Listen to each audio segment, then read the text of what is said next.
Varahi silver jewellery ఇప్పుడు మన Varahi silks KPHP store first floor లో గ్రాండ్ ఓపెనింగ్ జరగబోతుంది.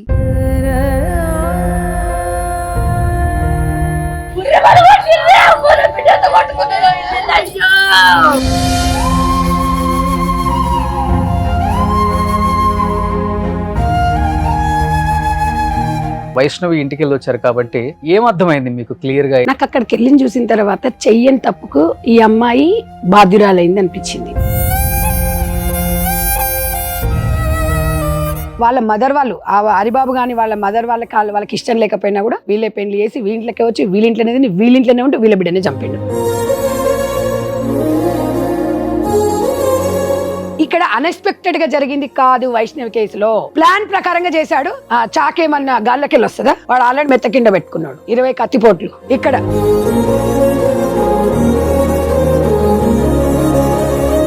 మళ్ళీ కత్తి మొత్తం ఇక్కడ ఇక్కడ ఇగో ఇక్కడ ఇక్కడ కడుపుల వాడు కన్న తండ్రి. లవ్ అని వచ్చిండా, ఓ చేంజ్ చేయించారు, ఒక బండి, ఒక 5 లక్షలు ఇచ్చారు. వాళ్ళ ప్రాణాలు ఎంత అండి? వాళ్ళు డైలీ వైజ్ చేసుకునే వాళ్ళు.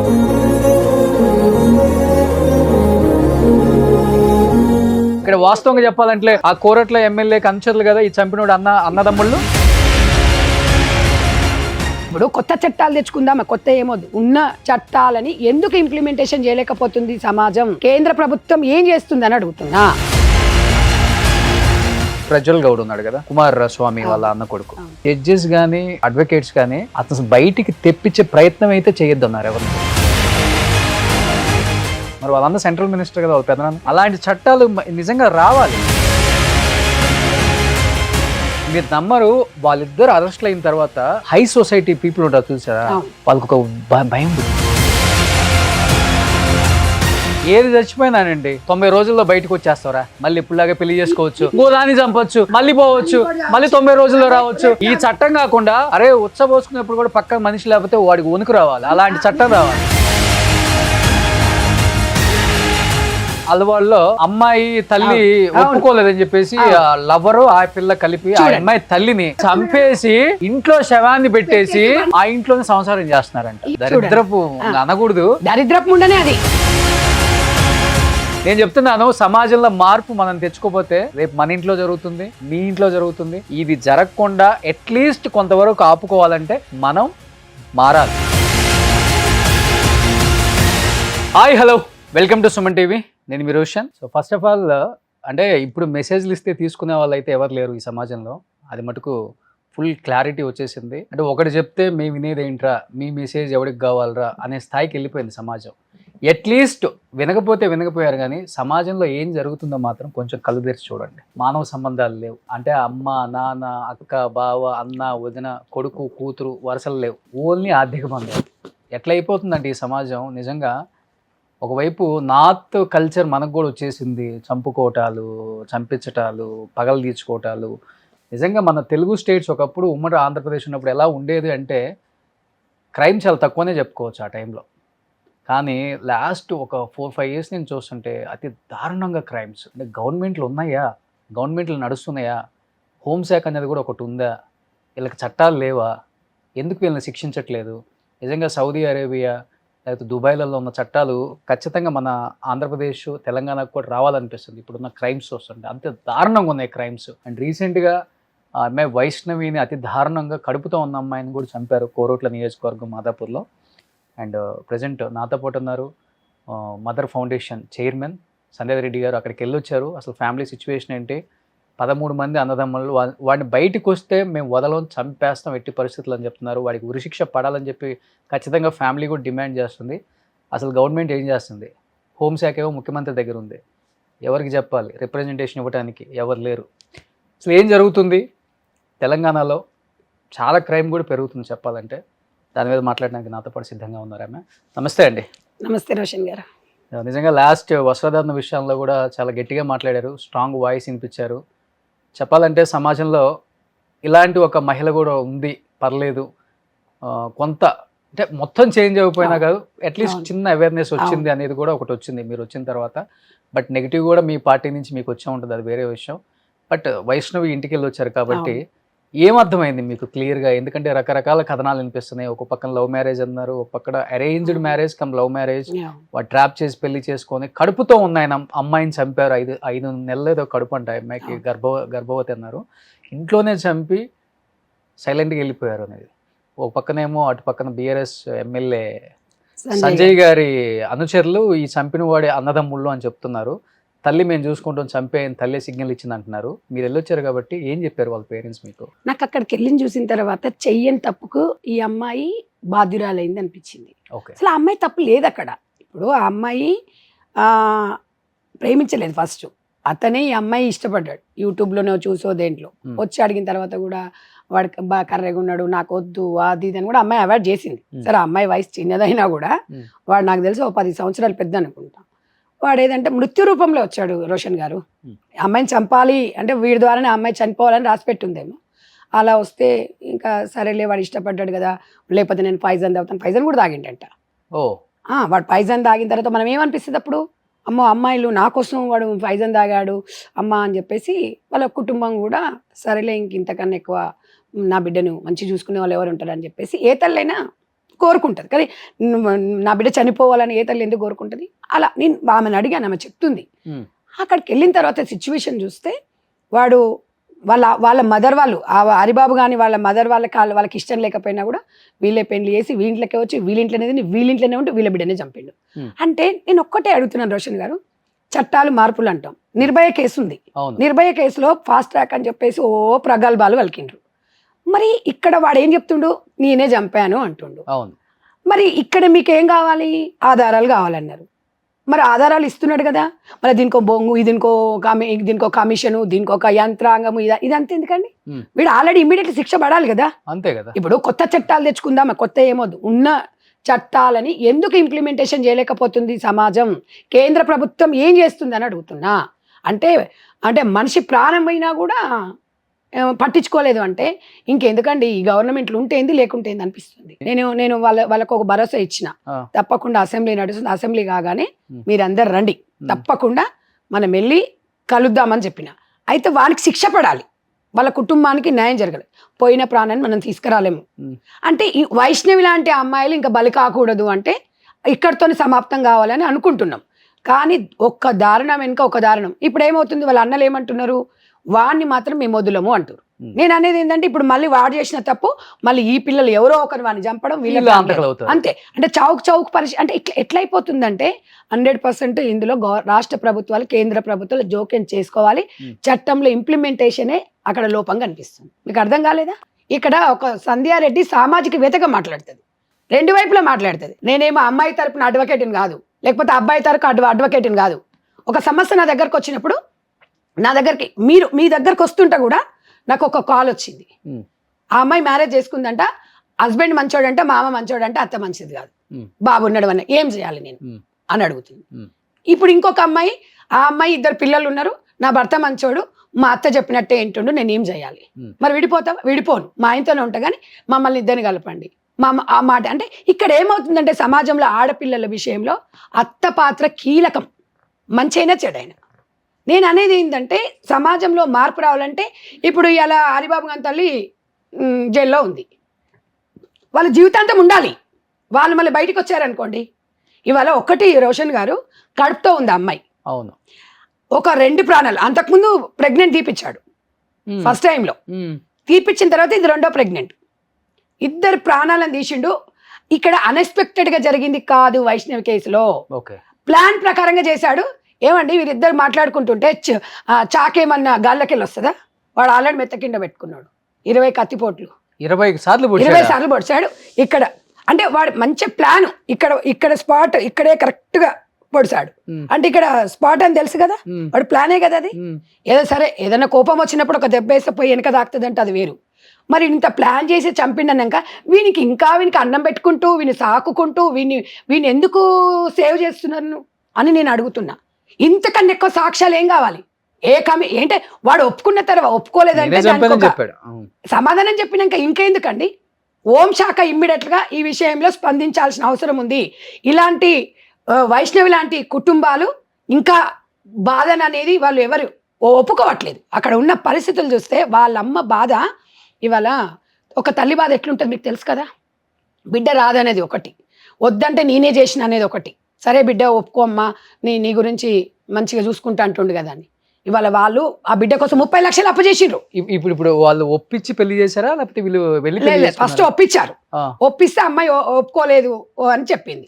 చేసుకోవే బిడ్డ మంచిగానే ఉంటుంది నీకోసం అని చెప్పేస్తే తర్వాత వాళ్ళు ఏదో పెళ్లి చేసుకున్నాక మళ్ళీ యాక్సెప్ట్ చేసి ఏదో రిసెప్షన్ లాగా చేసిండ్రు, మంచిగానే ఉంటున్నారు. మంచిగా ఉన్న తర్వాత ఇవాళ వాడు, నేను ఒకటి అడుగుతాను రోషన్ గారు, వరకట్నం ఎందుకండి? ఇప్పుడు నువ్వు నన్ను ఎగ్జాంపుల్ మీరు ఇష్టపడ్డప్పుడు ఒకరికొకరు ఇష్టపడినప్పుడు మనం ఏం చేయాలనుకుంటున్నాం, మన దారిలో మనం ఎట్లా డెవలప్ కావాలి అనేది ఉండాలా వద్దా? ఇప్పుడు ఒకరు నువ్వు లవ్ మ్యారేజ్లు చేసుకున్నా అరేంజ్డ్ మ్యారేజ్ చేసుకున్నా మనం వద్దన్నా ఆగదులే వరకట్నం అనేది. అంటే ఇక్కడ కీలకంగా ఏముంది, మాకు తెలిసిన సమాచారం ఏంటంటే మరి ఈ అమ్మాయిని చంపితే వచ్చింది నష్టం, వాళ్ళకి ఏం లాభం వస్తుంది? ఒక అమ్మాయి నేను మంచి సంబంధం చూస్తా నేను చేస్తారా చంపేయి అనే విధంగా ప్రేరేపించారు వాళ్ళ ఫ్యామిలీ. అక్కడ మాత్రం నాకు అర్థమైందండి. అయితే నేను అనేది ఏంటంటే ఒక ఆడపిల్లను ఒక ఆడ మనిషి ఒక మగపిల్లగాన్ని సంతలో పశువు అండి అమ్మడానికి? ఒక ఆడదాని సొమ్ముకు అడ్డంగా పుట్టాడా వీడని నేను అడుగుతున్నా. ఇది ఒక వైష్ణవి కేసే కాదు సార్, ఫైనాన్షియల్గా అయినా కూడా 8 నెలల ప్రేమలో వాళ్ళు ఒక 2 గుంటల భూమి కూడా కొనిచ్చారు, 12,50,000. అక్కడ చూసాను నేను, వెళ్ళొచ్చాను. అక్కడ వాస్తవాలు. లవ్ అని వచ్చిండా, ఓ చేంజ్ చేయించారు, ఒక బండి ఒక 5 లక్షలు ఇచ్చారు. వాళ్ళ ప్రాణాలు ఎంత అండి, వాళ్ళు డైలీ వైజ్ చేసుకునే వాళ్ళు గొప్పోళ్ళు ఏం గారు. అంటే ఇన్ని జరుగుతున్నాయి, ఇన్ని చూస్తున్నాక కూడా మనము సమాజంలో అందరం ఎలా సమాజంలో మీరు అన్నట్టుగా రోషన్ గారో లేకపోతే సంధ్యారెడ్డి గారో సుమన్ టీవీ ఒక్కటి కాదండి, అందరం సమాజంలో మార్పు రావాలి అంటే అందరము ఫైట్ చేయాలి. ఇవాళ వైష్ణవి ఇంట్లో జరిగింది మాకెందుకు అంటే రేపు మన ఇంట్లో జరగవచ్చు, ఇంకోరింట్లో జరుగుతుంది. కాబట్టి సమాజంలో మీరు అన్నట్టుగా అసలు చైతన్యం తీసుకురావాలంటే మీడియానే. డెఫినెట్గా సుమన్ టీవీకి ఎంత మంచి పేరుందో, వాస్తవంగా మీరు అమ్మాయిల విషయాలలో ఏదైనా ఉన్నా ఇమీడియట్గా స్పందిస్తారు, రెస్పాండ్ అవుతారు. సరే కొంతమంది ఏదైనా అనుకున్నా మేమైతే 95% సుమన్ టీవీ మాకు నమ్మకం. మీరు వెళ్ళారు సార్, ఏ విషయం ఉన్నా ఇమీడియట్గా స్పందిస్తారు. ఆ స్పందించడం అనేది చాలా గొప్పది సార్. నేను చెప్తున్నాను కదా, ఈవెన్ మీరు ఈ విషయంలో వైష్ణవికి మీరు వాళ్ళ కుటుంబానికి అండగా ఉండాలి. డెఫినెట్గా మదర్ ఫౌండేషన్ చైర్పర్సన్గా నేను 100% ఆ కుటుంబానికి అండగా ఉంటాను. ఆ అమ్మాయికి న్యాయం జరిగే వరకు ఆమె ఆత్మశాంతి ఉండాలి. ఎనీవే ఏదైనా సరే అండి పక్కన పెట్టండి, చంపే రైట్ ఎవరికి ఇవ్వలేదు. నేను అనేది అది చెప్తున్నా. ఇవాళ ఒక్కటి సార్, ఇవాళ ఆడపిల్లల విషయంలో ఏమన్నా గొడవలు ఉంటే వదిలిపెట్టుకోండి, స్వేచ్ఛగా బతకండి. మరి ఇప్పుడు సినిమా యాక్టర్స్ కానివ్వండి, ఎడ్యుకేటెడ్ ఉన్న వాళ్ళందరూ డైవర్స్ తీసుకుని హ్యాపీగా బతుకుతున్నారు. మరి గ్రామీణ ప్రాంతాలలో ఎందుకు ఇవి జరుగుతున్నాయంటే ఎడ్యుకేషన్ ఒకటి, తల్లిదండ్రుల అంటే ప్రెజర్ కూడా కొంచెం ఉంటుంది. ఇప్పుడు నేను అనేది అందే, చుట్టుపక్కల ఏమనుకుంటారు, రిలేటివ్స్ ఏమనుకుంటారు. నేను అదే చెప్తున్నాను రోషన్ గారు, అమ్మాయిల విషయంలో ఇప్పుడు వాళ్ళ అమ్మ నాన్న ఏమంటారో ఇంటికి పోతే, లేకపోతే మొగన్ దగ్గర వాడు చంపుతాడు, మొగన్ వదిలిపెట్టేసి అమ్మింటికి వస్తేనేమో సమాజం బతకనియదు. ఒకడు ఒంటరి స్త్రీ ఎట్లా ఉండాలి, మంచిగా తయారైనా అదొక బాధ. ఫోన్ మాట్లాడిన గంట సేపు ఎవరితో మాట్లాడుతుందో, ఎవడన్నా ఒంటరి మైలు ఇంటికి ఎవరైనా మొగడు ఏదైనా పని మీద వచ్చినా ఓయమ్మ ఎవడో వచ్చిపోయిండు. ఇట్లా వదిలిపెడితే సమాజం బతకనియదు, ఇలా ఇంట్లో ఉంటే మొగడు బతకనియదు. అప్పు చేయాలనుకుంటే ఎలా అయినా చేయొచ్చు. అంటే సమాజం ఎందుకు సార్, ఈ సమాజం ఈ గ్రామీణ ప్రాంతాలలో ఎందుకు అవేర్నెస్ రావట్లేదు? నేను అనేది అదే. ఇలా నేను అదే చెప్తున్నా, ఆడపిల్లల కళ్ళ తల్లిదండ్రులకు ఎవరి గురించి మీరు ఆలోచించకండి. అసలు లోకల్ ఎమ్మెల్యే పట్టించుకునేవాడు అండి, వాస్తవంగా మాట్లాడుకుంటే. వాస్తవంగా కరప్షన్ మీద పెట్టిన ఫోకస్ డెవలప్మెంట్ మీద పెట్టేవాడు ఉన్నాడు, లేకపోతే ఓటర్స్ మీద పెట్టేవాడు ఉన్నాడా? ఇప్పుడు మేము వెళ్ళి ఓట్లు అడగడానికి వస్తాడు, మళ్ళీ 5 సంవత్సరాల తర్వాత. ఒకటే సార్ నేను అనేది ఏంటంటే, కనీస భద్రత భరోసా కల్పించండి. నాయకులు, ప్రజా సంఘాలలో ఒక మనిషికి డబ్బు కాదు. ఇప్పుడు నేను అక్కడికి వెళ్ళాను రోషన్ గారు, నేనేం డబ్బులు ఇవ్వలే వాళ్ళకి. ఆమెతో మాట్లాడి ఒక ఓదార్పునిచ్చి, వారం నుంచి ఆమె ఏడుస్తుంటే గుండె ఎంత ఆవిసిపోతుందండి. ఆమెను లేపి కొంచెం మొహం కడుకోమని చెప్పి ఆ బట్టలన్నీ తీసేసి పక్కకు, ఆ ఫొటోస్ తీసేయమ్మా, నువ్వు స్ట్రాంగ్గా ఉండమ్మా, నువ్వు ధైర్యంగా ఉండమ్మా, 100% న్యాయం జరుగుతుందమ్మా అని చెప్తే ఆ అమ్మాయి లేచి చెప్పేవాళ్ళు లేకనే కదా ఆమె అంత బాధపడుతుంది. ఇవాళ నేను ఒక్కటే 23 సంవత్సరాలలో మా మదర్ ఫౌండేషన్ ఈ అవేర్నెస్ కార్యక్రమాలు అనే దాంట్లో నేను పాలుపంచుకుంటాను. వాళ్ళ హావభావాలు నాకు తెలుసు కాబట్టి నేను ప్రతి విషయంలో స్పందిస్తాను. నేను ఇలా రాజకీయాలు నాకు అవసరం లేదండి. ఇందులో రాజకీయం ఏముంది? ఇప్పుడు ఈ కోణంలో మనం రాజకీయాలు చూడొద్దు. ఒక ప్రాణం, ఒక నిండు ప్రాణం. ఇంకొకటి కూడా అండి, లోకల్ SIL కి ప్రెజర్ ఉంటుంది, పొలిటికల్ ప్రెజర్. అవతల వాడు కొంచెం పొలిటికల్ ఫ్యామిలీకి సంబంధించి వాడు పెద్ద లీడర్ కాకపోయినా కానీ చోటా మోటా వాడి పక్కన తిరిగేవాడైనా పర్వాలేదు, వాడు మన ఎమ్మెల్యే గారికి తెలిసిన వాడు రా వదిలేయండి, అవును కేసుని కొంచెం నీరు గార్చండి, వాళ్ళే వారం రోజులు తిరిగి లైట్ తీసుకుంటారు. నేను ఏది ఉన్నా ఒకటేసారి ఇక్కడ వాస్తవంగా చెప్పాలంటే ఆ కోరట్ల ఎమ్మెల్యే కంచర్లు కదా ఈ చంపినోడు అన్నదమ్ములు. మేము అనేది ఏంటంటే మేము అసెంబ్లీ నడుస్తుందని వెయిట్ చేస్తున్నాం సార్. తప్పకుండా సంజయ్ గారు కూడా కలుస్తాం. మీరు ఇలాంటి విషయాలలో ఆడపిల్లల విషయంలో అసలు మీరు ఇలాంటి విషయాలు కలగజేసుకోవద్దు, న్యాయం చేయాలి. మీ కాన్స్టిట్యున్సీ ప్రజలు మీ బిడ్డలు లాంటి వారు, మీ కుటుంబ సభ్యుడనే గెలిపించుకున్నారు కదా. Anybody, not only party sir, ఈ పార్టీ ఆ పార్టీ అని కాదు, ఒక భద్రత కుటుంబ పెద్దగా ఉండాలి. కానీ ఇట్లాంటి విషయాలల్లో రాజకీయాలు కానీ పోలీస్ డిపార్ట్మెంట్ కానీ జోక్యం చేసుకోకూడదు, న్యాయం వైపే నడవాలనేది నేను కోరుతున్నాను. పోలీసులకు పవర్స్ ఇస్తే ఇంత క్రైమ్ జరగదండి. నేను చెప్తున్నాను. కానీ ఇంకా పర్వాలేదు సార్, ఇప్పుడు డిపార్ట్మెంట్లో ఇంకా కొద్దిగా పర్వాలేదు సార్. ఇప్పుడు పోలీస్ డిపార్ట్మెంట్కి కొంచెం పూర్తి స్వేచ్ఛనివ్వగలరు. మీరు అన్నట్టుగా అత్యుత్సాహంగా చేద్దామని చూస్తారు పాపం వాళ్ళు. ఇప్పుడు వాళ్ళ మీద పూర్తి స్వేచ్ఛను వదిలిపెట్టినాం అనుకోండి, న్యాయం జరగాలి. శాంతి భద్రతల విషయంలో వాళ్ళు కొంచెం ఆలోచిస్తుండొచ్చు, కానీ తప్పకుండా న్యాయం జరుగుతుంది అనేది న్యాయ వ్యవస్థ మీద అయితే నాకు చాలా నమ్మకం సార్. కాకపోతే లేట్గా అయినా కూడా. కానీ మరి ఎగ్జాంపుల్ మన ప్రత్యూష కేసు తీసుకుందాం సార్. 24 సంవత్సరాలకు వానికి శిక్ష పడింది. 24 సంవత్సరాలు వాడు మంచిగా ఎంజాయ్ చేసిండు, అన్నీ చేసిండా. మొత్తం లాస్ట్కు చూసి ఏం జరిగింది అక్కడ? 5 సంవత్సరాలు. 5 సంవత్సరాలలో మళ్ళీ వీళ్ళు సుప్రీంకోర్టుకి వెళ్తే ఏం చేసిండు? 3 సంవత్సరాలు అన్నాడు. 3 సంవత్సరాలు అది డే అండ్ నైట్ చూసుకుంటే 1.5 year. అంటే ఇవాళ ఒక ప్రాణం విలువ. ఇవాళ వాళ్ళ అమ్మ ఒక్కతే పోరాడింది, అందరు మర్చిపోయిండ్రు. ఇవాళ ప్రత్యూష కేసు అంటే ఇవాళ చట్టాలు ఏ రకంగా ఉన్నాయనే చూడండి. నేను అనేది ఒకటి చెప్తున్నాను రోషన్ గారు, యాజ్ ఒక ఉమెన్గా సౌదీ అరేబియాలో ఉన్నట్టుగా ఆ చట్టం వస్తేనే ఒంట్లో వణుకుంటుంది వీడికి. ఆడగాని మగగాని తప్పు చేసేటప్పుడు మన అమ్మో ఈ చట్టం ఉంది, మనం ఇలా చెయ్యొద్దు అనేది ఉంది. ఇప్పుడు డ్రంక్ అండ్ డ్రైవ్ లో ఎవ్వరు మినిస్టర్ చెప్పండి వినరు, పట్టుకుంటారు. మరి ఇక్కడ ఎందుకు పట్టుకోరు? అందుకే నేను చెప్తున్నాను సార్. నేను ఎగ్జాంపుల్ ఎందుకు చెప్తున్నా, ఈ చట్టాలు ఇంప్లిమెంటేషన్ చేయాలంటే రాష్ట్ర ప్రభుత్వాలు, ఇక్కడ కేంద్ర ప్రభుత్వం రెండు కలవాలి. అన్నప్పుడు ఏం చేయాలి? ప్రజా సంఘాలు కలిసి రావాలి. ఇవాళ మనం అందరం అంటున్నాం కదా, ఇన్స్టాగ్రామ్లో మనకందరికి ఫాలోవర్స్ ఉంటారు కదా, ఈ ఫాలోవర్స్ ఇవన్నీ చూస్తూ ఉన్నారు. అయితే వీళ్ళందరం ఏం చేయాలి? కలిసికట్టుగా. ఇప్పుడు సమాజం దేవాలయం లాంటిది సార్, అవునా కదా? ప్రజలు సమాజంలో ప్రజలు దేవాలయం లాంటి. మరి ఆ ప్రజాస్వామ్యంలో ప్రజల తీర్పే అంతిమ తీర్పు కదా. ఇవాళ ప్రజలమే మనము చేయొచ్చు. డెఫినెట్గా మార్పు అనేది ఎందుకు రాదు సార్? మనం అందరం కలిసి పోరాడాలి. ఇప్పుడు ప్రియాంక రెడ్డిది ఆ విషయం జరిగినప్పుడు ఎన్కౌంటర్ అయింది, ఎంత హ్యాపీగా ఫీల్ అయింది తెలుసా? నిర్భయ చట్టం వచ్చినప్పుడు ఒక బెనుకు వచ్చిందండి, కానీ అది మళ్ళీ నిర్వీర్యం అయిపోయింది. ఎందుకు అవుతుంది సార్? ఎందుకు నిర్లక్ష్యం చేస్తున్నారు రాజకీయాలు? నేను అనేది ఏంటంటే సార్, రాజకీయాల కోసం జీవితాలకు ముడిపెట్టొద్దు అంటున్నా నేను. ఒకటి చిన్న ఎగ్జాంపుల్ చెప్పనా? కర్ణాటక స్టేట్ తీసుకోండి, హీరో దర్శన్ ఎంత పెద్ద సూపర్ స్టార్, కర్ణాటక స్టేట్ ఊగిద్ది. అలాంటి వాడిని ఎన్ని నెలలు అయింది లోపలేసేసి. అలా అంటే ఇప్పుడు అదే ప్రజ్వల్ గౌడ్ ఉన్నాడు కదా, కుమార్ స్వామి వాళ్ళ అన్న కొడుకు, ఎంపీ. అసలు అయితే జడ్జెస్ కానీ అండ్ అడ్వకేట్స్ కానీ అతను బయటికి తెప్పించే ప్రయత్నం అయితే చేయొద్దన్నారు ఎవరిని కూడా. ఓకే, అంటే ఆ వీడియోలు, అంటే వాళ్ళు చేసిన ఆ అరాచకాలు చూసి ఎంతమంది ఆ మహిళల్ని అతి దారుణంగా వాడుకొని వాళ్ళని అతి, అంటే ఆ వీడియోస్ అన్ని జడ్జి చూసి జడ్జికే చెల్లించేసిందంట.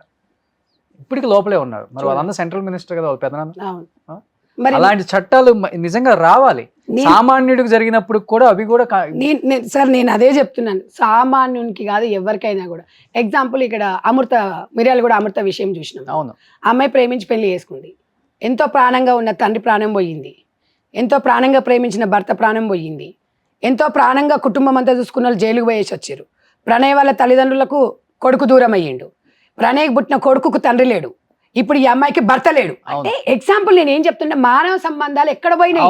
అన్ని ఆర్థిక బంధాలైనాయి. ఎందుకు అని అడుగుతున్నా. మీరు ప్రశ్నించుకోండి. సమాజంలో అందరిలో మార్పు రావాలి. ఇవాళ ఒకరము సంధ్యారెడ్డి ఎక్కడున్నా ప్రశ్నించే గొంతు సార్. నేను ఎవరో ఏదో చెప్తే మాట్లాడడం, ఎవరో కానీ ఎవరో ఎప్పుడైనా ఒకటి విజయం సాధించేటప్పుడు ఫస్ట్ ఒకటే అడుగు ముందు వస్తుంది. నేను ఆ సిద్ధాంతాన్ని నమ్ముతాను. దయచేసి సార్ నేను ఒక్కటే చెప్తున్నాను, మీరు ఒక అవేర్నెస్ ప్రోగ్రామ్ అయితే పెట్టండి సార్. ఎందుకు అంటే రోషన్ గారు, నేనైతే మీకు చేతులెత్తి నమస్కరిస్తాను. ఎందుకు చెప్తున్నా అంటే అది కేవలం ఒక మీడియాతోనే అవుతుంది. ఎందుకంటే సుమన్ టీవీ అంటే ఒక భరోసా, ఒక బాధ్యతగా ఎవరన్నా ఏదైనా ఉంటే సుమన్ టీవీని అప్రోచ్ కావచ్చు అని. నార్మల్ గా ఉండే వాళ్ళు కూడా అండి, ఒక నెల 2 నెలలే కదా జైల్లో ఉంచేది, మళ్ళీ బయటకు వచ్చేస్తాం కదా అన్న ఫీలింగ్ అయితే వచ్చేసింది. నేను ఇంకా ఎందుకు వాళ్ళిద్దరు పేర్లు చెప్పానంటే, మీరు నమ్మరు, వాళ్ళిద్దరు అరెస్ట్లు అయిన తర్వాత హై సొసైటీ పీపుల్ ఉంటారు చూసారా, అవును వాళ్ళకి ఒక భయం పుట్టింది. అవును అరే అంత పెద్ద స్థాయిలో ఉన్నారు, వాళ్ళకి ఇలా జరిగింది, రేపు మనం చేసిన మన గతి ఇదే కదా. డెఫినెట్లీ హై ప్రొఫైల్స్ నేను చెప్పేది, అవును, పెద్ద అవును. పెద్ద ప్రొఫైల్స్ ఉన్న వాళ్ళు అవును చాలా వరకు వాళ్ళు చేసే అవును. అన్ని కార్యక్రమాలు తగ్గించుకున్నారు. చూడండి, అంటే ఒక మార్పు అయితే వచ్చింది కదా. వచ్చింది, వాళ్ళలో వచ్చింది. నేను అనేది ఏమంటున్నాను సార్ అంటే గ్రామీణ ప్రాంతాలలో మన అవేర్నెస్ ప్రోగ్రామ్ అవును. పెట్టాలి అంటే ఇప్పుడు మీకు చెప్పినట్టుగా ఇది ఒకటి ఈ కార్యక్రమం మీ ద్వారా చేయాలని నేను కూడా అనుకుంటున్నాను సార్. చేద్దాం definitely. ఎందుకంటే ఒక ఒంటరి స్త్రీ ఎక్కడ వెళ్ళాలో తెలియకపోతే సఖీ సెంటర్స్ ఏర్పాటు ఉన్నాయి. అసలు సఖీ సెంటర్కి వెళ్తే వీళ్ళకి ఒక షెల్టర్ ఇస్తారు. ఎవరికి పుట్టినింటిని వాళ్ళు మెట్టిన గొడవలు అయినాయి అనుకోండి, సఖీ సెంటర్లో పోయి షెల్టర్ ఇస్తారని ఎంతమందికి తెలుసా అండి? అవును, ఇప్పుడు ఇక్కడ ఉంది, చాలా మందికి తెలియదు కదా. మరి తెలియాల్సిన బాధ్యత ప్రచారంలో ఉందా లేదా చెప్పండి. అంటే నేను అవేర్నెస్ నేను అన్నది ఈ చట్టంలో. ఇప్పుడు వాడు హరిబాబు గారు ఏమనుకున్నాడు, హరిబాబు కాదు నాకు తెలుసు ఒక 7-8వ క్లాసులో కూడా చెప్తాడు, మర్డర్ చేసి 90 రోజులు మళ్ళీ వస్తాడు, వాడు ప్రూఫ్ అయినప్పుడు చూద్దాం, ఎప్పుడో ఏముంది రెండో పెళ్లి చేసుకుంటాడు. వాళ్ళమ్మ చెప్పిందే ఇది, 90 రోజులు రా మేము తీసుకొస్తాం, నీకు మళ్ళీ పెళ్లి చేస్తాం. అంటే ఎంత ఈజీగా అయిపోయింది చట్టం అంటే మీరు చెప్పండి. ఇక ఇది వాస్తవాలు నేను అక్కడ తెలుసుకున్నాను. వాళ్ళ నాన్నకి కళ్ళు కల్పించవంట. ఇప్పుడు ఆ అమ్మాయి యూట్యూబ్ నడిపిస్తే నెలకు 30,000 పడుతుంది. ఆ 30,000 నాన్న నీకు 3 నెలల తర్వాత నేను కళ్ళు ఆపరేషన్ చేపిస్తా అని అన్నాడంట. నాకు తర్వాత ఒక ఆలోచన వచ్చింది సార్, ఒకవేళ అతనికి ఏదన్నా నా ట్రస్ట్ ద్వారా నేను డెఫినెట్గా నేను ఆదుకుంటా. ఎందుకంటే నేను చేయాల్సిన బాధ్యత. నాకు ఆ అమ్మాయిని చూసినప్పుడు వాళ్ళ అమ్మ చెప్తుంది, అమ్మ నాకు 30,000 పడ్డాయి, 15,000 పడ్డాయి, నిన్ను మంచిగా చూసుకుంటేనే. వాళ్ళ అమ్మ ఆరోగ్యం బాగుండదంట, నేను మంచిగా చూసుకుంటేనే. అమ్మాయి ఏం చెప్తుంది తెలుసా, 2 కొడుకులు ఉన్నారమ్మా, నువ్వు బాధపడకమ్మా, ఏడవకమ్మా, ఆరోగ్యం ఖరాబ్. లేదు, నాకు నా బిడ్డనే కొడుకు, నా బిడ్డని. అంటే ఎంత ప్రేమ పెంచుకుంది. ఆ ప్రేమలో నేను కూడా ఒక ఆడదాన్ని కాబట్టి అంత బాధపడుతున్నప్పుడు కన్నీళ్ళు రాకపోతే ఏమొస్తాయి రోషన్ గారు? బాధ అనేది ఉండదా?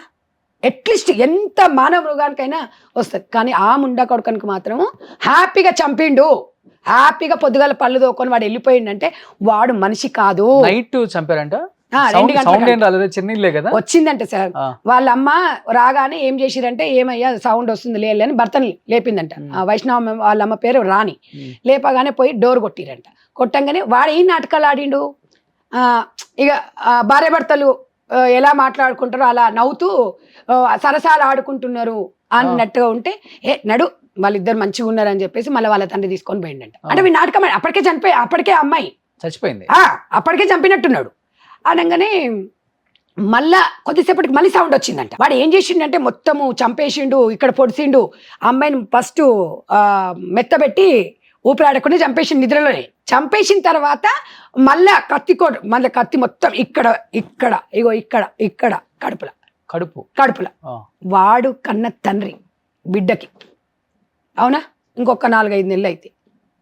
అంటే ఇంత జరిగినోడిని వాడికి ఏదంటే డిహైడ్రేషన్ అయిందట, వాడిని హాస్పిటల్ అట, వాడు పడుతుందంట. షూట్ చేసి పడేయాలి సార్ ఇలాంటి వాళ్ళను. కాకపోతే చట్టాలు అనేది మన చేతిలోకి తీసుకోలేదు. ఇంకా వాడిని మనం ఎందుకు ప్రయత్నించాలి? కానీ ఏ మాట కామాట అండి, అంటే మీరు కొంచెం రాజకీయాల్లో కూడా ఉన్నారు కాబట్టి, ఇప్పుడు 2 తెలుగు రాష్ట్రాలలో ఎంతమంది ముఖ్యమంత్రులు పరిపాలించారు, రకరకాల పార్టీలు మారిపోయినాయి. హోంశాఖ పెట్టుకున్న ముఖ్యమంత్రి అయితే ఎవరు కనపడలే నాకు, రేవంత్ రెడ్డి గారు తప్ప. ఎందుకంటే హోంశాఖ అంటే ఒక భరోసా సామాన్యుడికి. మనకి ఇబ్బంది లేదు, గవర్నమెంట్ అంటే ఒక భరోసా, ముఖ్యమంత్రి గారు అంటే ఒక భరోసా, ఓకే. కానీ హోంశాఖ అంటే కూడా ఒక భరోసా. ఏదైనా ఇష్యూ జరిగినప్పుడు హోంశాఖ అక్కడ ఉండటం అనేది చాలా ఇంపార్టెంట్. ఇప్పుడు చూస్తున్నాం అంతే గారు కావచ్చు, వంతె గారు కావచ్చు, సుచరిత కావచ్చు. ఇక్కడ గవర్నమెంట్ వచ్చినప్పుడు 2 సార్లు ఏం లేదు సార్. ఇప్పుడు గవర్నమెంట్ లో ఉన్న వాళ్ళు ఒక భరోసా కల్పిస్తే రిప్రజెంట్, ఇప్పుడు మీరు హోమ్ మినిస్టర్కి వెళ్ళి ఇవ్వచ్చు, మీరు ముఖ్యమంత్రికి వెళ్ళి వస్తారా? లేదు సార్, ఇస్తాం, డెఫినెట్ గా ఇస్తాం. మీరు చూడండి, అపాయింట్మెంట్ ఇస్తారా? అపాయింట్మెంట్ ఇచ్చినా ఇవ్వకపోయినా మాట్లాడతాం మేము. డెఫినెట్ గా మేమందరం కంపల్సరీ వెళ్తాము. మీరు చూడండి, సీతక్క గాని కొండా సురేఖ గాని ఏదైనా మినిస్టర్లు చూసి వచ్చారా? మేము సీతక్క దృష్టి కూడా తీసుకుపోయినాం. సీతక్క తప్పకుండా న్యాయం చేద్దామని చెప్పింది. నేను 28వ తారీఖు నాడు మీరు రండి. 4 రోజులు అయితే అందరూ మర్చిపోతారు. నేను అనేది అంటే ఇప్పుడు వైష్ణవిది మర్చిపోతే మళ్ళీ రేపు ఇంకోటి జరగదని కాదు. చాలా సందర్భాలను మనం చూస్తున్నాం. మొన్న యూట్యూబర్ కూడా ఒక అమ్మాయి ఇక్కడ మధుర నగర్ లో చనిపోలేదా, ఒక అతన్ని ప్రేమించి. ఇవి జరుగుతున్నప్పుడు వాళ్ళకి అంటే ఈజీగా వాడు బయటికి కూడా వచ్చేసిండంట అప్పుడే. అంటే ఈజీగా ఆ బెయిల్ అనేది రాకుండా చూడాల్సిన బాధ్యత అనేది ఏదో ఒకటైతే అంటే రౌండ్ టేబుల్ సమావేశం అయితే జరగాలి సార్. ఇప్పుడు మహిళా సంఘాలలో ఉంటారు, ఒక అనుభవజ్ఞ ఉంటారు, ఒక ప్రజా సంఘాలలో ఉంటారు, అందరూ కూర్చొని ఇది అందరి ఇష్యూ, ఇది నాట్ ఓన్లీ వైష్ణవి కుటుంబం, అదొక్కటి మనం గుర్తుపెట్టుకోవాలి. డెఫినెట్గా ఇవాళ ఇంకా ఇప్పుడు మొన్న మహిళా కమిషన్ కూడా లేదు, మేము అదే చెప్పాము, మాజీ మహిళా కమిషన్ అయినా వెళ్దాం, తన దగ్గరికి వెళ్దాం, తన దృష్టికి తీసుకెళ్దాము, ఎందుకంటే వాళ్ళు ఏదో 10 రోజులైన తర్వాత ఏదో కర్మ అది ఇది ఉంటుంది అని చెప్పారు, తప్పకుండా వెళ్దామని చెప్పాను. అండగా అందరం రావాలి. ఇవాళ నేను అనేది ఎక్కడండి వచ్చేది, ఇప్పుడున్న రాజకీయ నాయకులకి పబ్లిసిటీ మీద ఉన్న పిచ్చి ప్రజల మీద ఉందా అండి? వాస్తవంగా చెప్పండి మీరు. నేను అనేది సార్ బాధ్యత కొన్ని చూస్తుంటే బాధ అనిపిస్తుంది. ఇప్పుడు మేము గట్టిగా మాట్లాడాము ఇంకో ఏంది మీరు కూడా మాట్లాడుతున్నారు అని అంటారు. మీరు కూడా మాట్లాడుతున్నారంటే ఏం చేస్తాం, ఇంకో లోపల నుంచి వచ్చేస్తుంది బాధంగా. అసలు ఎన్ని చూస్తున్నాం సమాజంలో. నిజంగా సార్ నేను అనేది ఏంటంటే ఈ మార్పు ఎప్పుడు వస్తుంది అనేది, ఎక్కడి నుంచి స్టార్ట్ అవుతుంది. ఇలాగే మనం ఇట్లా అంటే సంఘటన జరిగినప్పుడు ప్రశ్నించుకుంటూ మాట్లాడుకుంటూ 2 రోజులు ముగిసిపోవడం అనేది, అసలు ఎన్ని సంఘటనలు జరుగుతాయి. ఈడంగా ఒకటి జరగక ముందుకి ఈడంగా ఒకటి జరుగుతుంది అంటే ఇప్పుడు దీనికి అన్నిటికీ కేంద్ర ప్రభుత్వం స్పందించాలి. నేను ఒక్కటి చెప్తున్నాను, ఇప్పుడు చట్టాల ఇంప్లిమెంటేషన్ ఎవరు సార్? కేంద్ర ప్రభుత్వమే కదా. వాళ్ళు ఎందుకు స్పందించట్లేదు? ఇంతమంది ఎంపీలు ఉన్నారు. ఇవాళ మనము డెఫినెట్గా రాష్ట్ర ప్రభుత్వంతో సఖ్యతతో నుండి ఇవి అసలు ఏం జరుగుతుంది రాష్ట్రంలో అనేది, ఏదైనా సరే ఆకలి ప్రాణం ఈ 2 ముఖ్యం. ఇప్పుడు ఉన్న వాళ్ళు పీకేది ఏం లేదు, మళ్ళీ డీలిమిటేషన్ వచ్చి మళ్ళీ 60 మంది పెరుగుతారంట రేపు చూద్దాం. మళ్ళీ వాళ్ళు ఇస్తే కానీ పగలు తెస్తారు. ఏముందండి, అక్కడ 88 ఇక్కడ 60 అంట. బాగా నీట్గా దోచుకోండి అయ్యా, సరిపోవట్లేదు మాకు, మీరు కూడా వచ్చి దోచుకోండి అన్నట్టుంది సార్. నిజంగా అసలు సమాజం ఎక్కడ పోతుందంటే, మీరు మాట్లాడుతుంటే నాకు అసలు ఇక మాటలు రావట్లేదు, నిజంగా చెప్తున్నా. సమాజం నేను ఎప్పుడు ఇట్లా మాట్లాడలేదండి. లేదు నిజంగా ఈ మధ్య జరుగుతున్న సంఘటనలు చూసి అసలు ఏంటి ఇంత పిచ్చి లైట్ తీసుకుంటుంది. అంటే పబ్లికే కదా, మనం కూడా ఓటర్స్మే కదా, ఓటేసి గెలిపించుకోవాలి కదా. అరే వీళ్ళు ఏదో చేస్తారని కదా మార్పు తీసుకొచ్చేది. దేనికండి మార్పు కోరుకునేది? దేనికి? మార్పు రావాలి. డెఫినెట్ గా మనం అందరం అనుకుంటే మాత్రం డెఫినెట్ గా 100% వస్తుంది సార్. నేను చెప్తున్నాను కదా, ప్రతి ఒక్క వ్యక్తి దీనిపైన మనం పోరాడాలి, మన హక్కులను మనమే పోరాడి తెచ్చుకోవాలి. ఇంకా ఈ టైం ఆసన్నమైంది. చిన్న పిల్లలు 6-7 క్లాస్కి, నేను మొన్న చూశాను ఎక్కడో 10th క్లాస్ అంట అబ్బాయి, ఆ అబ్బాయికి లవర్ అంట. రీసెంట్లీ ఒక 4-5 డేస్ బ్యాక్ ఆ అమ్మాయి ఇన్స్టాగ్రామ్ ఫ్రెండ్, 10th అండి, ఇంకా ఎగ్జామ్స్ రాయలే. ఆ అమ్మాయి ఎక్కడికో రమ్మన్నదంట, ఈ అబ్బాయి అక్కడికి వెళ్ళాడు. అక్కడ ఏదో ఫోటోలు సెల్ఫీలు దిగుతుంటే వాళ్ళ ఫ్రెండ్ ఎవరంట, వీడు ఇంకో ఫ్రెండ్ని తీసుకొని పోయాడు. వాడెవడో చేసిన దానికి ఫ్రెండ్స్ లాగా పోయేసి వాడు అక్కడ పోయేసి ఏం చేయండి చనిపోయాడు. ఏదో ఫోటోలు దిగుతుంటే స్కిప్ అయిపోయి దాంట్లో పడినాడు. ఏది చచ్చిపోయినానండి, 90 రోజుల్లో బయటకు వచ్చేస్తారా, మళ్ళీ ఇప్పుడులాగా పెళ్లి చేసుకోవచ్చు, దాన్ని చంపొచ్చు, మళ్ళీ పోవచ్చు, మళ్ళీ 90 రోజుల్లో రావచ్చు. ఈ చట్టం కాకుండా అరే ఉచ్చబోసుకునేప్పుడు కూడా పక్క మనిషి లేకపోతే వాడికి వణుకు రావాలి. అలాంటి చట్టం అదే అంటున్నా, రావాలంటే మరి మీరు మేము మార్పు తీసుకొద్దాం రండి. ఏందండి ఇష్టానికి చంపేసి 90 రోజుల్లో మళ్ళీ వద్దాం, బెయిల్ వచ్చేస్తుంది. ఆ బెయిల్ రాకుండా వాడికి అంటే ఇంకా అసలు బెయిల్ దగ్గర కాదు, అసలు ఇలాంటి విషయాలు రాజకీయ నాయకులు కానివ్వండి, పెద్ద వక్తలు కానివ్వండి, ఎవరు కూడా అసలు జోక్యం చేసుకోవద్దు అంతే ఈ విషయంలో. అప్పుడే మార్పు వస్తుంది సార్. నేను ఒక్క పార్టీ గురించి కాదు, రాజకీయ నాయకులు, పెద్ద మనుషులు అమ్మాయి విషయంలో నాకు తెలిసి కొంతమంది ఉన్నారు సార్, అమ్మాయిల విషయంలో రారు. రేవంత్ అన్నకు ఒకటే చెప్తున్నా, అన్న దయచేసి తెలంగాణ రాష్ట్ర ప్రజలకి మహిళలకు ఒక భరోసాను కల్పించండి, భద్రత కల్పించండి. మనము మీరు మాకు ఏమి ఇస్తారా ఏమి అని సెకండరీ, ఒక మహిళ వైపు చూడాలి అంటే ఒంట్లో వణుకు రావాలి మగాడికి. ఒకవేళ మగాడిని ఏదైనా చేయాలని ఒక ఆడపిల్ల అనుకున్నప్పుడు ఒక చట్టం ఉందనేది వాళ్ళకు కూడా తెలియాలి. ఇవన్నీ చట్టాలు ఉన్న ఇంప్లిమెంటేషన్లో కూడా లోపం ఉంది. ఆ లోపాలు సరిదీసుకోవాల్సిన బాధ్యత పోలీస్ శాఖ మీద ఉంది, రాష్ట్ర ప్రభుత్వం మీద ఉంది. నేను ఒక్కటే కోరుకుంటున్నాను, ఇవాళ మన సమస్యకు పరిష్కారం కావాలి. ఇక్కడ ఎవరిని నిందించడం, ఎవరెవరిని మనం నిందించట్లేదు. ఇప్పుడు మీరు కానీ మనం కానీ బాధతో మాట్లాడుతున్నాయి, లేకపోతే మనం ఏదో ఇందులో మనకి మాట్లాడంగానే మనం ఏదో ఓట్లు వేస్తారు గెలుస్తాము అనే విషయం కాదు. బాధ మీ ఆవేదన చూస్తుంటే నాకు బాధ అనిపిస్తుంది. ఒక మగ పిల్లగాడు అయి ఉండి ఇవాళ రాష్ట్రంలో ఇంత జరుగుతున్న, ఇంత ఆలోచిస్తున్నారంటే మీలాగా అందరూ స్పందించి నిజంగా స్పందిస్తే తప్పకుండా మనం ఏదైనా సాధించవచ్చు అనేది చెప్తున్నాం. ఇప్పుడు ఈ సంఘటన మర్చిపోయే ముందే మళ్ళీ ఇప్పుడు అలవాళ్ళలో అమ్మాయి తల్లి ఒప్పుకోలేదని చెప్పేసి లవరు ఆ పిల్ల కలిపి ఆ అమ్మాయి తల్లిని చంపేసి, ఏది కన్న తల్లిని దరిద్రపు అనకూడదు, దరిద్రపు ఉండనే అది చంపేసి ఇంట్లో శవాన్ని పెట్టేసి 1 year దానిపైన బండలు మంచిగా మార్బుల్స్ ఆ వేసేసుకొని ఇంట్లోనే ఉంటుంది. ఆ ఇంట్లోనే సంసారం చేస్తున్నారంట. ఇక ఇప్పుడు మానవ సంబంధాలు ఎక్కడున్నాయి చెప్పండి. అది మళ్ళీ పోయి కేసు పెట్టింది. మళ్ళీ కేసు పెట్టి మమ్మ కనిపించట్లేదు. కనిపించట్లేదు. అంటే ఇందులో 1 year ప్రపంచం అంతా ఎతికేసి పాపం వాళ్ళు, చూడండి అమ్మ ఎక్కడ కనిపించలేదమ్మా మీ ఇంట్లో ఎక్కడన్నా దాక్కుందని చూడండి అమ్మ అని పాపం వాళ్ళు వచ్చి ఆ, చూస్తే కింద ఇంట్లో కిందనే శవం అయింది ఉంది. తల్లి. అంటే ఇప్పుడు ఇంటి దొంగని ఈశ్వరుడు పట్టాడు అన్నట్టుందా. అలాంటి వాళ్ళను వాస్తవంగా వాడు మగోడు కానీ ఆడపిల్ల కానీ ఎవరైనా ఎన్కౌంటర్ చేయాలి. అది తల్లిని చంపింది అంటే ఇంకా సమాజం మీద తనకు బాధ్యత ఎక్కడ ఉంటుంది సార్. రేపు మొగుడు చంపదని ఏముంటుంది? నేను అదే అంటున్నా. ఇప్పుడు హరిబాబు విషయంలో వాడు బయటకు వస్తే ఆడు సొంతం భార్యని చంపి కడుపులో ఉన్న పిల్లనే చంపినోడు రేపు తల్లిని కూడా చంపొచ్చు. ఎందుకు చంపడు సార్? ఒకసారి చంపినోడు ఇదే కదా అనుకుంటాడు. ఇప్పుడు అంటారు కదా, ఏయ్ నీ అమ్మ దీన్ని చంపాలే, ఇప్పుడు 10 మందిని చంపినా అదే శిక్ష, ఇంకొకరిని చంపిన ఒక్కరిని చంపినా అదే శిక్ష. మీరు ఇక్కడ అనేది ఏంటంటే సార్, ఆ మర్డర్లలో కూడా కొన్ని ఉంటాయి. అంటే అన్ఎక్స్పెక్టెడ్ గా జరిగేటివి, వాంటెడ్లీ జరిగేదానికి. ఇప్పుడు ఏదో సరే ఏదో ఆవేశంలో ఒక దెబ్బ కొడితే ఏదో పడ్డాడు అనేది కాదు. వీడు పక్కడ్బంది 1 week నుంచి ప్లాన్ చేస్తున్నాడంట అమ్మాయిని చంపడానికి. అసలు యాక్చువల్ వాళ్ళ అమ్మ నైట్ పూటనే మంగళవారం చంపాడు, సోమవారం నాడు అమ్మాయి ప్రెగ్నెంట్ ఉంది కాబట్టి అక్కడ వాళ్ళనే పండుకున్నారంట. అక్కడ వాళ్ళ తల్లిదండ్రులు, ఇక్కడ వీళ్ళిద్దరు పడుకున్నప్పుడు అమ్మాయిని ఒక్కటే వాళ్ళకు ఏదో వాటర్లో ఇచ్చాడంట సార్ మత్తు. వాడు హాస్పిటల్లో వేస్తాడు కదా, ఆ తాగి బాగా నిద్ర వస్తుందంట వాళ్ళకి. ఈ పిల్లను లోపలికి వెళ్దాం రా అంటుండంట బెడ్రూమ్లకి. ఈ పిల్లనేమో మత్తులో ఉంది కదా, అమ్మాయి కూడా ఇచ్చాడు. అయితే అక్కడ వాళ్ళ అమ్మ చెప్తుంది, అయితే నేను రాను అని చెప్పేసి అమ్మాయి అంటుందంట. అసలు అదే రోజు చనిపోవాల్సింది అమ్మాయి. ఆ అమ్మాయి అక్కడే పడుకుంది, వాడు లోపలికి వెళ్ళిపోయాడు. నెక్స్ట్ డే ఏం చేశాడు, రాత్రిపూట 10 గంటల వరకు వాళ్ళ అమ్మ కాళ్ళ మీదనే పడుకుందంట. ప్రెగ్నెంట్ కదా, కొంచెం ఆ టైంలో పిల్లలకు వికారం అదే ఒక తల్లికి చెప్పుకుంటుంటారు కదా. 11 గంటలకు ఇంకా బో అమ్మ నిద్ర వస్తుందంట. అత్తమ్మ నీళ్ళు తాగుతారా అని చెప్పేసి నీళ్ళు తెచ్చిచ్చిండట. నీళ్ళు తెస్తే నీళ్ళు తాగిరట. ఇక విపరీతమైన నిద్ర వస్తుందంట. ఇక నిద్ర వస్తుంటే ఈ అమ్మాయి కూడా ఇక మనం వద్దు చిట్టి, ఇక్కడ పడుకోవద్దు, అమ్మాయి పేరు చిట్టి, మనం లోపల వండుకుందామంటే అప్పటికి వాళ్ళ అమ్మ అన్నదంట, ఎందుకమ్మా ఇక్కడ వండుకోండి, కూలర్ గాలి ఉంది అంటే, లేదమ్మా అన్నే వండుకుంటామని. లేకపోతే ఆ అమ్మాయి ఇక్కడ వండుకుంటే బతికేదేమనిపించింది. అంటే వానికి అక్కడ భయం ఎక్కడుంది చూడండి. వాడు ఎంత నటనండి.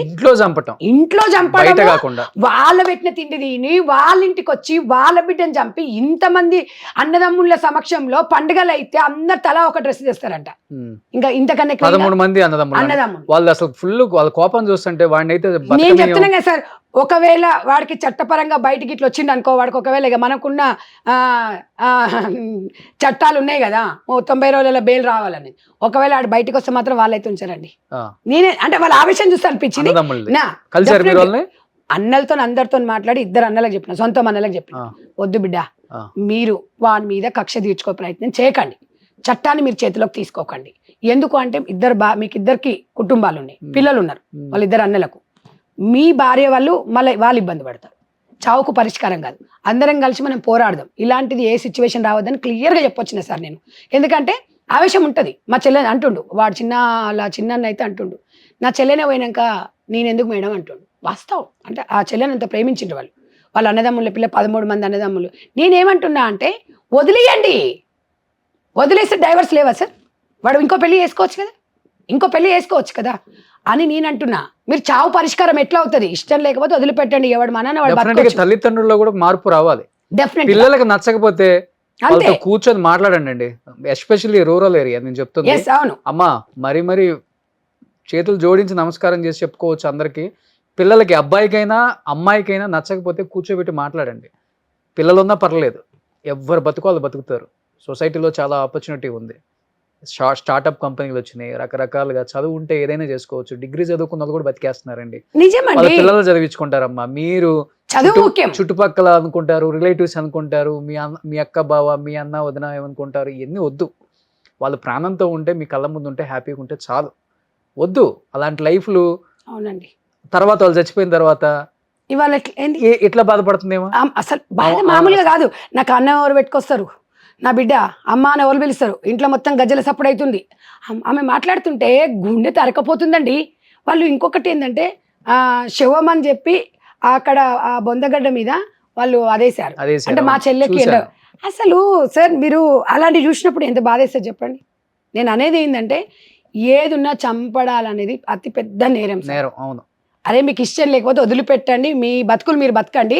నేను తల్లిదండ్రులు కూడా ఒక్కటే చెప్పాలనుకుంటున్నాను సార్, మీ బిడ్డ మీకు బరువు కాదండి. వాడు సరే వాడు వదిలిపెట్టినా కూడా మన బిడ్డ ఎప్పుడు మనకు బరువు కాదు. మన బిడ్డ తప్పు చేయని ఒప్పు చేయని సరిదిద్దాల్సిన బాధ్యత తల్లిదండ్రులది. Definitely. ఎస్పెషల్లీ మగపిల్లల కన్నా తల్లిలకే చెప్తున్నా నేను. డెఫినెట్గా కాబట్టి సుమన్ టీవీ ద్వారా నేను కోరుకోవడం ఏంటంటే అందరూ కలిసి ఈ సమాజంలో ఈ మార్పు తీసుకురావాలి. చట్టాలు ఇంప్లిమెంటేషన్ చేయాలంటే అందరి బాధ్యత ఉంది. అవును. ఎప్పటికప్పుడు మీ చుట్టుపక్కల ఇలాంటి వాడు కనిపించింది అనుకోండి, ప్రశ్నించండి. ఇంకొక దౌర్భాగ్యం అండి, పక్కింట్లో ఏమైనా అవుతుందంటే ఫస్ట్ వీడియోలు తీస్తారు. ఆపరండి. సమాజం మీరు చూస్తున్నారా? మొన్న ఒక ఆమెని నడి రోడ్డు మీద స్కూటీ మీద పోతుంది. అది ఎక్కడో జరిగిందో సార్, మొన్న నేను చూశాను. చుట్టుపక్కల అందరూ ఉన్నారు, వీడియోలు తీస్తున్నారు. అందరు కలిసి 10 మంది కలిసి అంతే ఆగడా సార్ వాడు? ఎందుకు ఆవిడ కానీ మరి ఎందుకు సమాజం ఎందుకు ఇట్లా ఆలోచిస్తుంది? రావాలి, మార్పే సమాజం. నేను అందుకే చెప్తున్నాను సార్, గవర్నమెంట్ల వల్ల, రాజకీయ నాయకుల వల్ల అవును మార్పు రాదు. సమాజానికి నేనైతే మెసేజ్ అయితే ఇవ్వను. కొన్ని వేల ఇంటర్వ్యూలు చేసి ఉంటాను, నేను మెసేజ్ అయితే ఇవ్వను. ఎందుకంటే మెసేజ్ ఇస్తే తీసుకునే స్టేజ్లో ఎవరు లేడు.